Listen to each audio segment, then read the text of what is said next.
aula de hoje é essa aí. Introdução. Quais são as funções e as estratégias para fazer uma boa introdução, né? Então, vamos lá.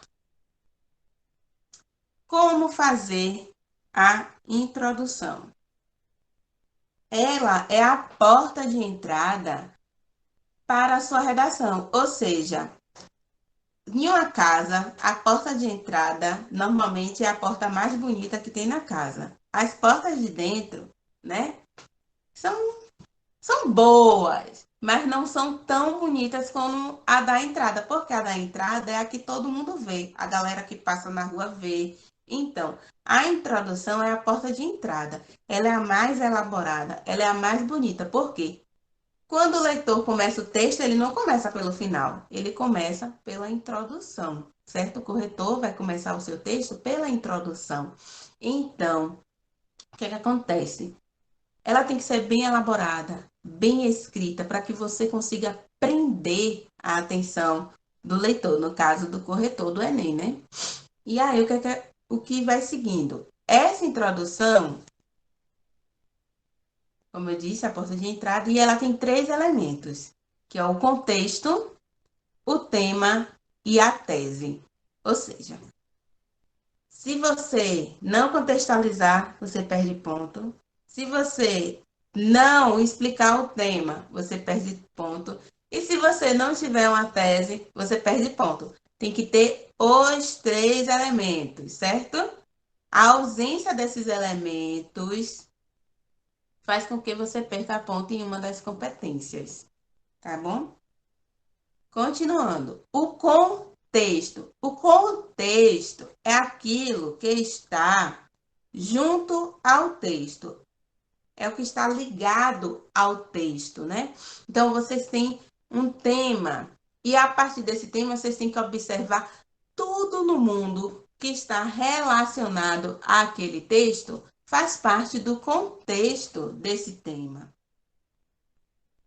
E aí vocês têm de início, né? Para iniciar a introdução da redação, você precisa fazer uma contextualização. O contexto ou assunto é algo mais amplo do que o tema, né? Mas que se relaciona com ele.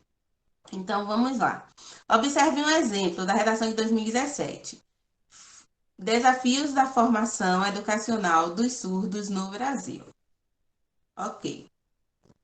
O contexto poderia ser sobre educação, sobre surdez, sobre marginalização de pessoas com deficiência, entre outras possibilidades. Até aí, tranquilo. Também o contexto é um bom lugar para você citar algum repertório, como um livro, um filme, uma música, um dado histórico ou estatístico. Professora, Oi. existe algum tipo de música que é banida, não pode ser colocada? Rapaz, só se, tipo, você não pode usar expressões de baixo calão, tipo palavrões ou que depreciem outra pessoa, certo? Que incitem ódio e tal. Mas o que é que acontece? É, é aquilo que eu já disse. Todo repertório cultural, eles têm que estar relacionado ao tema, ao que você está escrevendo. Não adianta você colocar uma música, certo? E ela não está relacionada ao tema, ok? Ó, professora, Diga, eu posso dar um exemplo. vá. Vamos supor que estamos falando da questão do racismo, Hum, aí que é um tema polêmico. Aí eu poderia usar uma música Negro Drama de Racionais. conheço. Bom, ele fala relacionado às dificuldades que os negros têm, mas é uma música crítica e sabemos que ele usa algumas palavras ofensivas. Mas eu poderia usar essa música ou não? Pode, contanto que você saiba contextualizar a música com o seu tema, certo? Com o que você está escrevendo. Não é porque está falando de racismo, você vai usar negro drama dos racionais, que tá. A música fala disso, mas se você não conseguir relacionar ela com o tema, não trouxer argumentos válidos, não vai adiantar nada você usar a música. Por exemplo, houve um ano quando eu fiz, acho que foi a segunda vez que eu fiz o Enem, muito tempo. Era sobre a questão da educação, a questão da responsabilidade dos pais com a educação dos filhos, né? A criação, etc e tal. Não lembro exatamente, mas era isso. Eu usei a música Pais e Filhos do Legião Urbana, mas aí eu tive que relacionar o trechinho que eu usei com o que eu estava escrevendo, certo? Eu acho que, se eu não me engano, foi até na conclusão. Como diz. Aí eu botei, né? O poeta Renato Russo, papapá, pipipi, popopô, e aí botei um trechinho da letra e concluí meu texto. Pode usar? Pode. Eu conheço a letra do Negro Dama e tal. A questão é, você não pode usar letras de músicas que realmente, né, elas saiam dizendo vários palavrões. Eles botam lá baixo calão, mas a verdade é palavrões. Vocês não podem usar palavrões no Enem, certo? Porque leva a nota zero Professora, direto. Diga. eita, desculpa, atrapalhando de novo. Não, Mas se não, eu, pode falar. mas se eu souber usar uma música, fala a música todinha palavrão, mas uma frase específica, ela não fala palavrão e é a frase ideal para me colocar na minha redação. Eu consigo fazer com que a minha contextualização inclua ela, ou eu não posso porque a música toda fala palavrão? Não, você pode. É desse jeito aí que você acabou de dizer. Entendeu? Você vai usar, porque você não vai botar a música toda na redação. Primeiro, que não tem nem linha para isso, né? E segundo, que é para usar trechos, gente. Trechinhos, tipo uma frase. Porque você tem que mostrar a autoria na redação, como eu disse na aula passada. Aí, desse jeito que o Manuel Victor acabou de dizer, está corretíssimo. Usa um trechinho, aquele trecho que você sabe que você pode recortar e linkar com o que você está falando, com o que você pensa, com a sua tese, né? Vamos continuar. Tema. Ó, sempre que precisar interromper, pode interromper, certo? Contanto que seja relacionado à aula. Em seguida, você tem que demonstrar como o contexto te leva ao tema, né? Porque você vai ter que interpretar o tema. O tema já vem pronto na prova, né? No caso desse, é os desafios da educação dos surdos no Brasil. Ponto. Você não vai copiar o tema, né, minha gente? Usem a paráfrase, fale com suas próprias palavras, escrevam o que foi que vocês interpretaram do tema. Olha aí, aquela atividade de terça-feira serve para isso. Quando você faz a interpretação do tema, você já consegue introduzir outros significados sinônimos ao que já está dado na prova, a sua introdução. E também observe, com esse tema da de 2017, você pode lembrar de mencionar palavras como desafio, educação, surdos e Brasil, certo? Lembrem-se, professora, eu tenho que citar tudo, é necessário, tá bom? Ou você vai citar a interpretação do seu tema, a interpretação sua que você teve do tema com palavras sinônimas, ok? E aí vem a tese. A tese, minha gente, após você citar o tema, você fecha com a sua tese. Ou antes, também isso aí pode ter uma mudança de ordem. Eu vou mostrar daqui a pouco. Um exemplo. E aí, a tese é o objetivo do texto. Para que você está escrevendo aquilo? O que é que você pensa sobre aquele tema? É a sua opinião.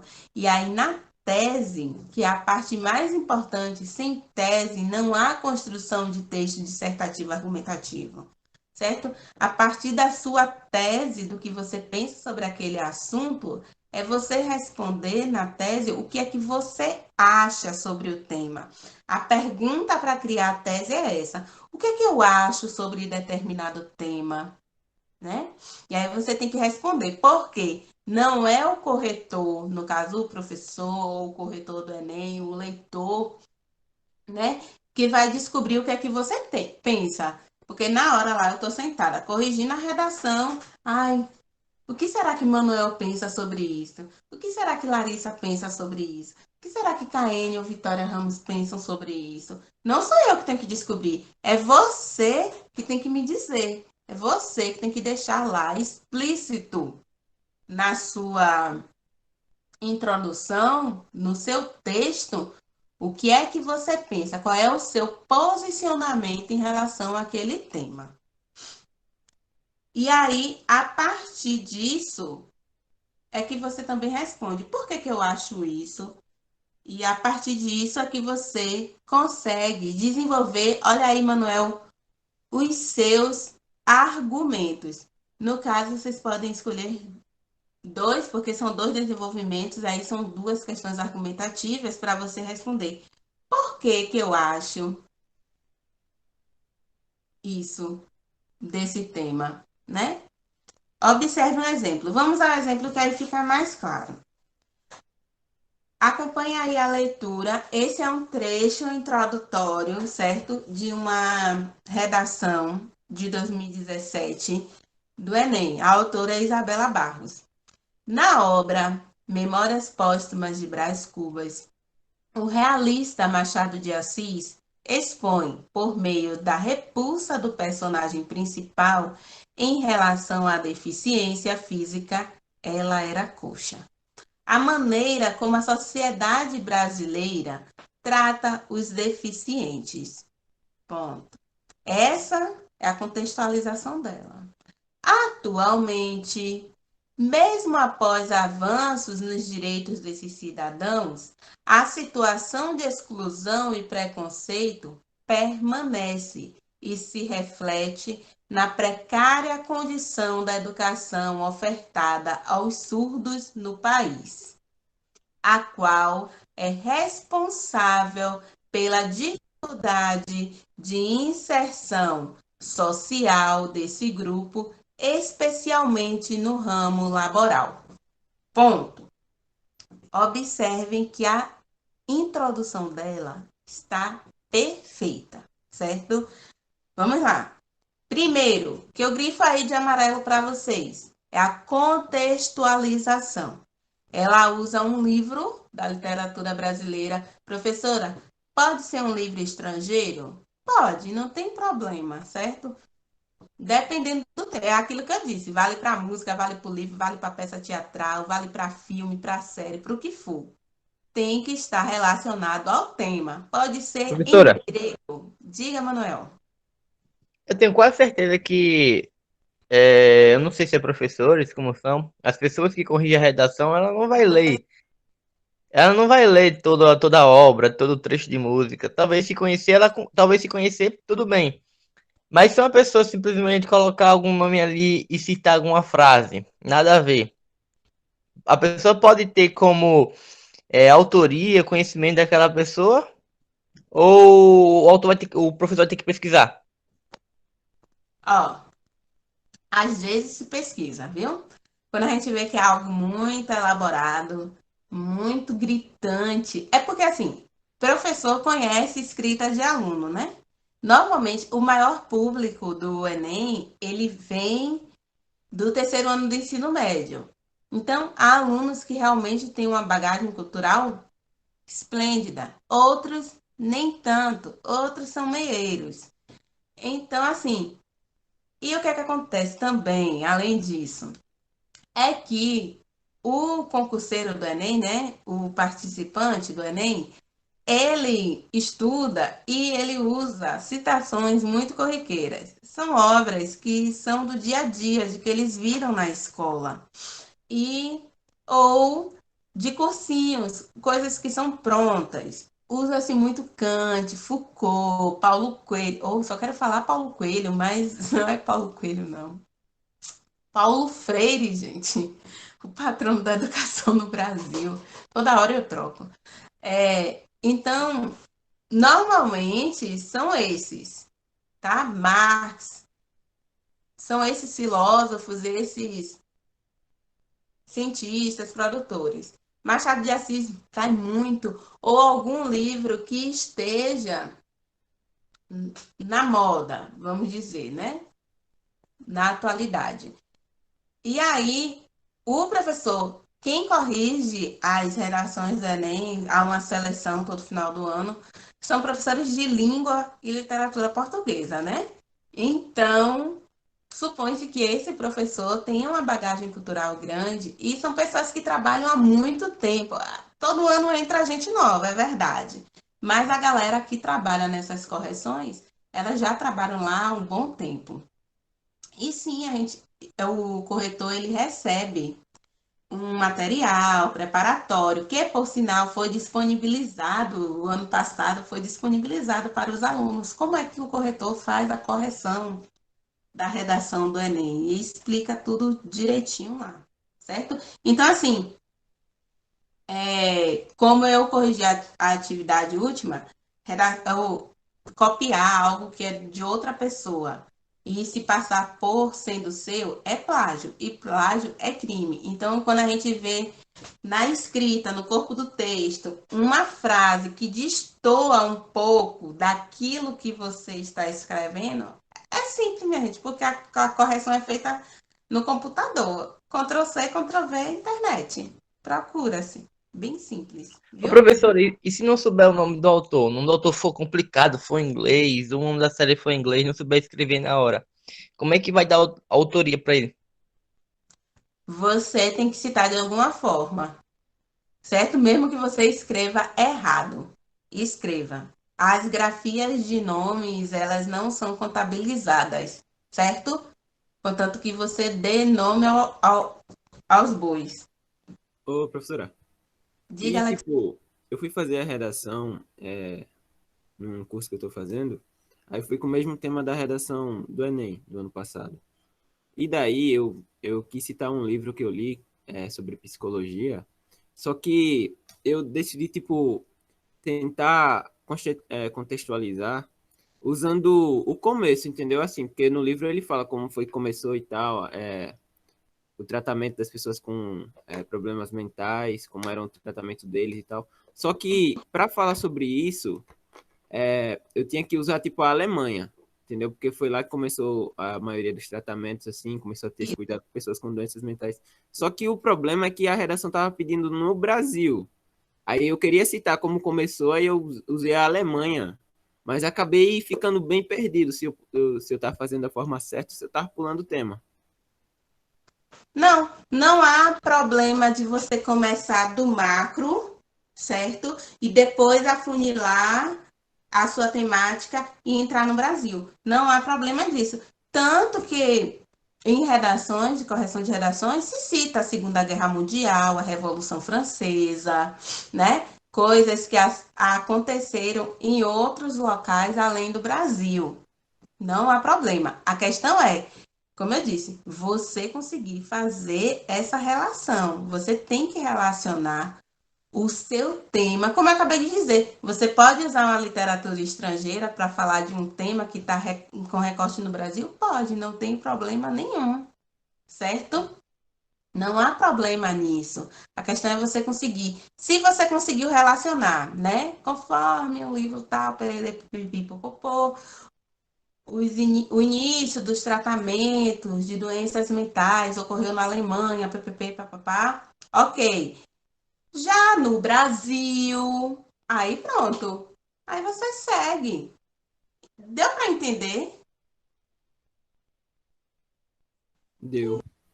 Outra questão foi o espaço também, professora. Eu Hum. queria até botar, surgiu no século XVIII, antes disso as famílias tinham um certo bullying com essa familiar, tá, tá, tá, tá, tá, tá. Só que o espaço também não deu, porque a conclusão tá ficando muito pequena. Aí eu, meu Deus, como é que eu vou fazer isso aqui em 30 linhas? Eu queria deixar assim pelo que eu já conhecia um pouco o tema, deixar bem rica, mas ao mesmo tempo ficou me faltando espaço. Aí a É, conclusão ia ficar meio pela metade. isso. Aí o que é que acontece? Por isso que fazer a atividade, né? Aquele esquema de texto que eu passei na terça-feira, ele é importante. Praticar aquilo em toda a redação, Ele é importante porque você vai conseguir selecionar o que é mais importante para você tratar naquele momento, porque você só tem 30 linhas. E aí há uma divisão, vocês vão ver a partir de hoje, certo? Para a introdução, por exemplo, usar de 5 a 6 linhas. Não passar disso, porque se você fizer uma introdução muito longa, os desenvolvimentos vão sair muito curtos e a conclusão praticamente não vai existir, certo? Vamos seguindo aqui. Então, nesse primeiro período que eu grifei de amarelo, a autora faz a contextualização do tema, relacionando ele à obra de Machado de Assis. Depois, onde eu estou grifando aí de azul, precária condição Professora, da... Oi, Rosângela. a senhora está apresentando? Tô dando aula já, tem meia hora. Não, para mim não tá aparecendo. Tem uns 5 minutos. No meu tá aparecendo normal. No de mais alguém não está aparecendo? É só você clicar no vídeo da professora e depois clicar no slide de novo que aparece. Tenta aí, Rosângela, que aqui tá normal. Consegui. Pronto, aí. Vai abrir o exemplo de novo. Continuando. Então, gente, primeiro período, aí grifado de amarelo, é a contextualização do tema. Depois, observe que ela fala aqui, ó, precária condição, certo? Precária condição da educação ofertada aos surdos no país. Aqui, ela interpreta o tema. E ela fala, né? Atualmente, mesmo após avanços nos direitos desses cidadãos, a situação de exclusão e preconceito permanece e se reflete na precária condição ofertada aos surdos. E aí, minha gente, ela usa o termo mesmo. Quando ela usa mesmo, se eu retirasse esse mesmo daqui e fosse atualmente, após avanços nos direitos desses, ela continuaria explanando. Mas quando ela Professora, coloca. Um momento. Quando ela coloca o mesmo, ela está fazendo uma crítica, né? Ela está dizendo, olha, apesar dos avanços, né? Mesmo com os avanços, ainda há preconceito e exclusão das pessoas com deficiência. E aí ela destaca os surdos, certo? Só um instante, Manuel. Depois, e aqui é a tese dela, certo? É o que ela pensa sobre o tema, né? Mesmo com os avanços dos direitos desses cidadãos, a situação de exclusão e preconceito permanece precária, ofertada aos surdos no país. E aí ela vai responder outra questão. Por que que ela pensa isso? Por que que ela pensa assim sobre esse tema? E aí, Manuel, ela vai trazer dois argumentos, duas ideias. Isso aqui, essa forma que a sociedade age, leva ao quê? A dificuldade de inserção social, um argumento, que aí ela vai desenvolver no primeiro desenvolvimento, especialmente no ramo laboral. E aí ela vai falar de inserção social desse grupo de deficientes, no caso, de pessoas com deficiência, desculpa, de pessoas com deficiência, que são os surdos. No Brasil, ela vai falar dessa inclusão, dessa dificuldade de inclusão, e depois ela vai dizer da necessidade de inclusão dessas pessoas no ambiente laboral, ou seja, no ambiente de trabalho, que só acontece se eles tiverem acesso a uma educação de qualidade. E aí ela retoma a questão da condição precária da educação dos surdos no Brasil. Diga, Manuel. professora, a senhora disse que é para evitar, na verdade, não é para fazer. A senhora até citou uma palavra, uma frase aí, encher linguiça, parece. Isso. Aí eu pensei assim, se eu fizer minha contextualização, minha introdução, eu achar pequena, eu poderia usar palavras como lá no início, tá? Na obra, podia usar tipo na grande obra, ou tá atualmente, podia botar entretanto, atualmente, tipo, acrescentar essas Ah, coisas que eu não, vejo. isso aí não é encher linguiça, certo? Isso se chama enriquecer o vocabulário.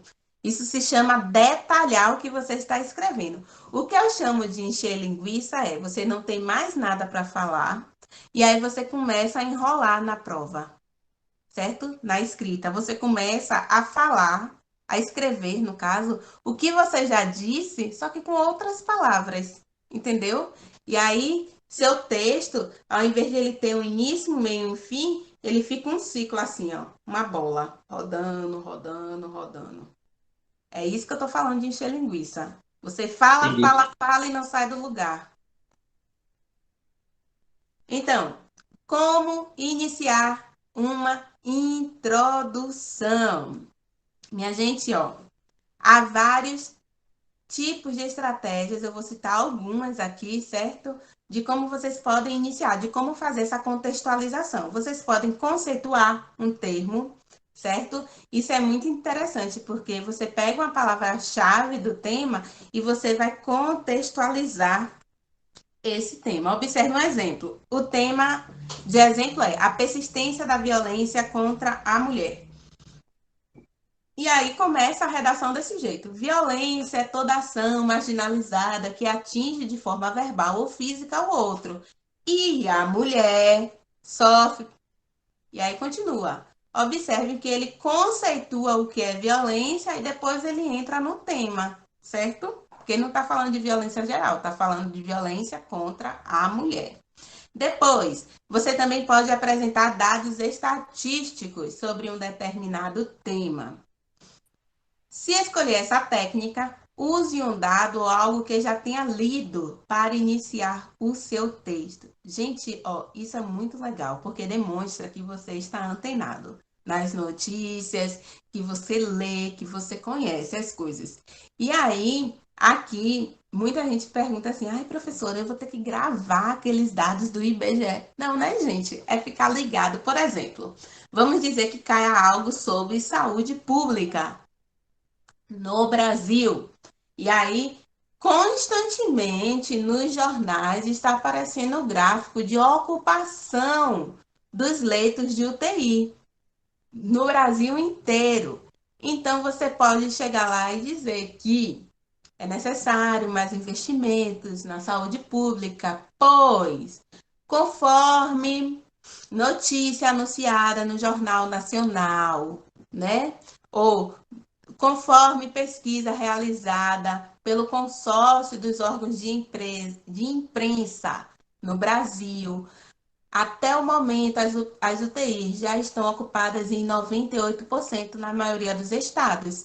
Professora, mas isso é real? É sim, está passando no jornal todos os dias. Mesmo que você não acerte exatamente, mas você tem uma proporção, né?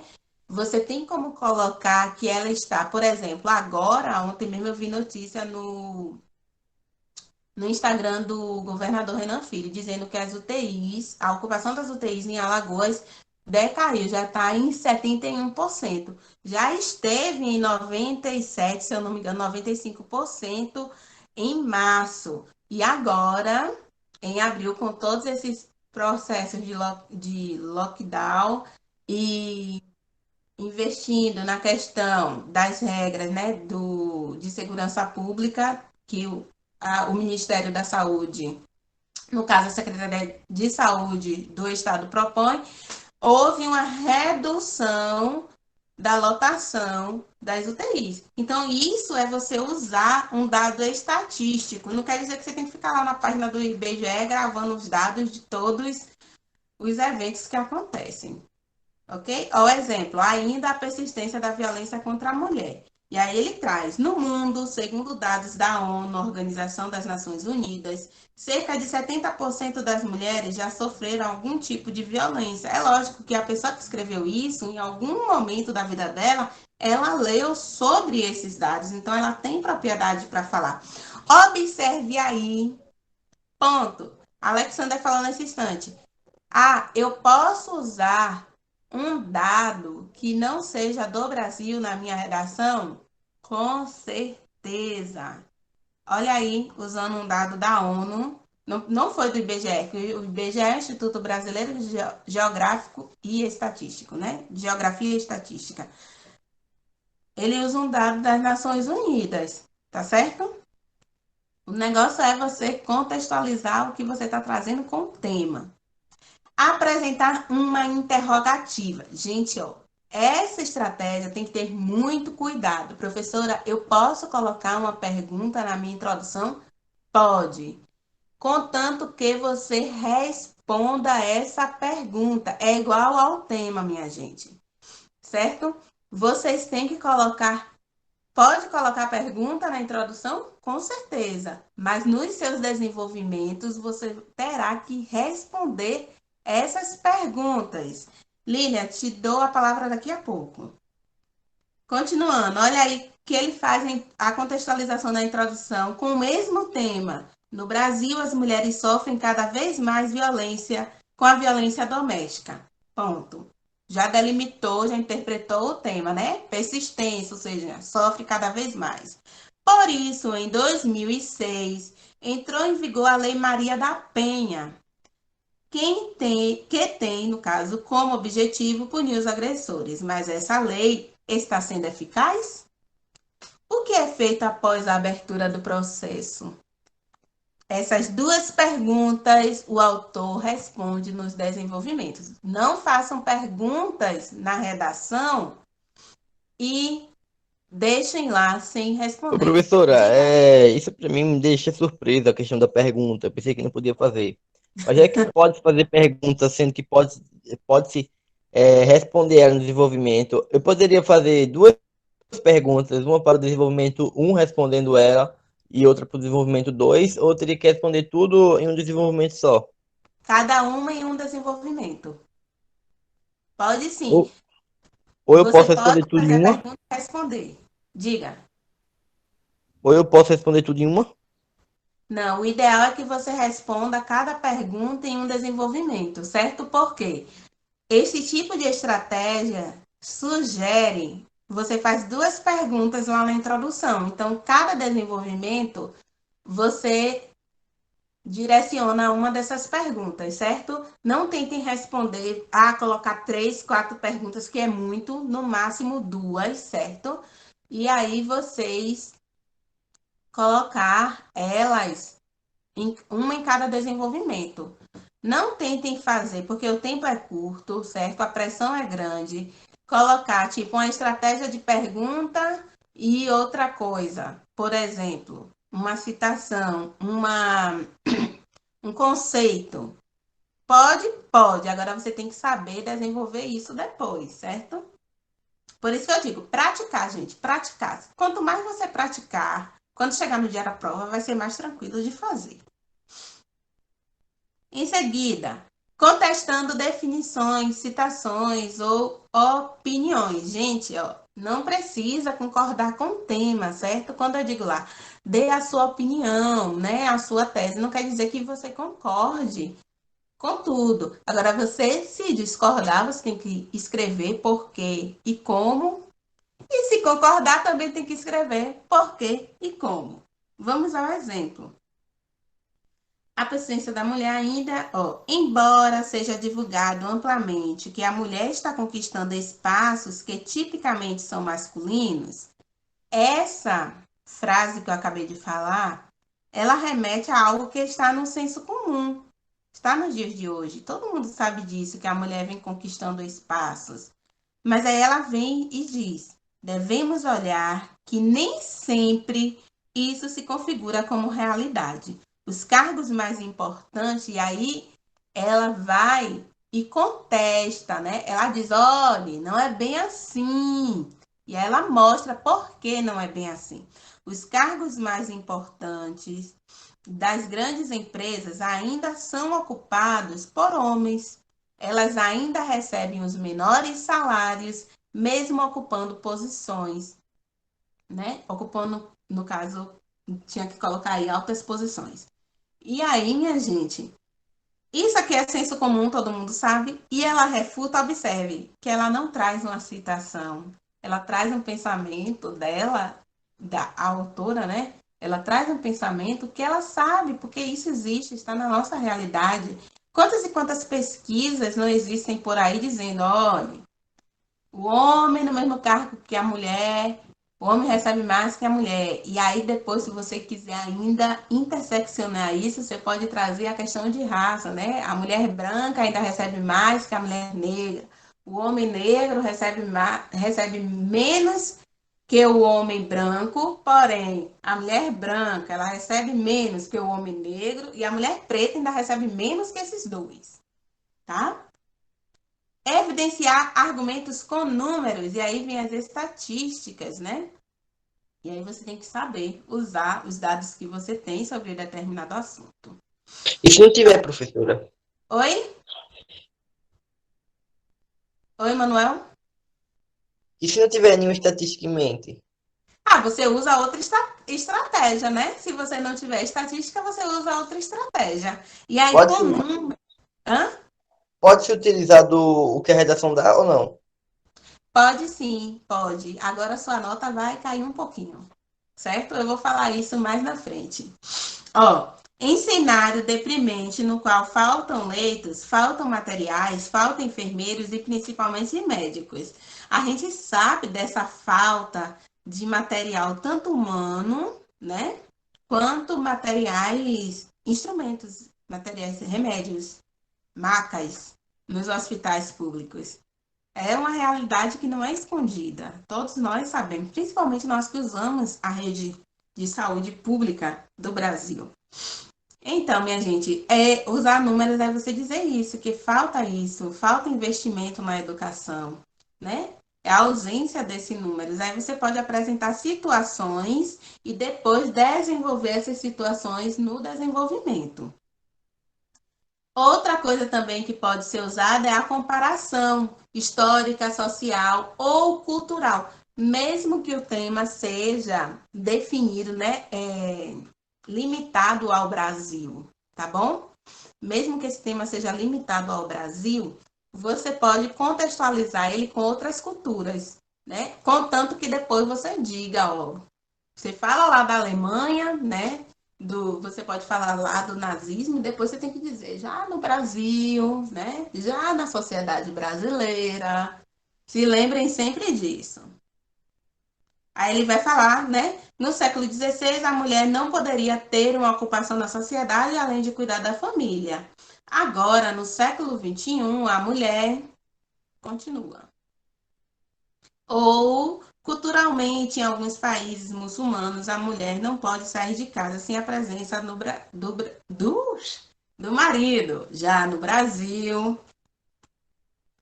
e também pode caracterizar aspectos físicos do ambiente, sejam ambientes abertos ou fechados. Aí ele vai trazer uma questão da saúde pública. Um corredor, observe que ele faz uma descrição. Gente, aqui eu atento para tipo textual também. Eu posso usar outros tipos textuais na minha dissertação? Pode, certo? Ele não pode predominar, mas em um trechinho você pode fazer uma descrição, como na introdução.